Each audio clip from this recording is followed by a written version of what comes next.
if this is what peak masculinity looks like. So, several commenters were aghast at the way that I poked fun at Hector from the Iliad in this video. That this supposed paragon of masculine virtue elected to march headfirst into a battle that he knew he was going to lose and that would jeopardize the safety of his family, rather than run and keep them safe. And I want to be really clear here.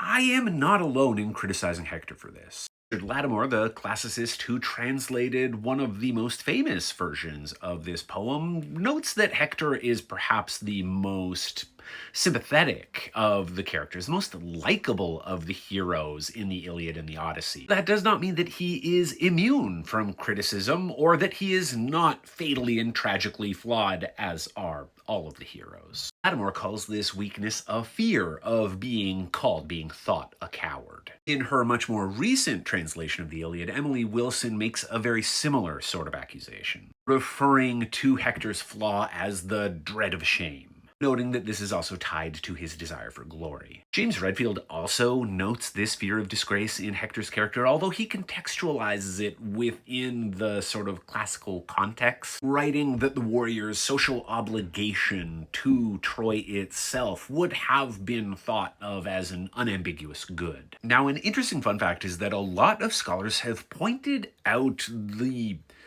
incongruence between Hector's reputation in the Iliad and what we actually see him do. We are frequently told that he is a great warrior, but we're never shown. He loses every fight, which led Stephen Farron to argue that, in fact, we are supposed to pick up on this contradiction. Recognize that this is a peaceful man who loves his home and his family and has just been forced into the situation. He is expected to be a great warrior, but he is not. He cannot live up to that expectation. The tragedy is that what he was great at was being a husband and a father, and he made the wrong choice. And so, yes, I stand by everything that I said in the original video. And I think the scholarly consensus stands with me too. Hector might not be so obvious an example of hubris and self-destructive pride as Achilles is, but he is an example, and certainly an example of how shame and internalizing that shame can lead us to make the wrong decisions in the service of masculine pride, including knowingly marching straight to our own death. So this was for all the dudes out there who think there's nothing more manly than giving up your life for your family. And I happen to think it's actually much braver to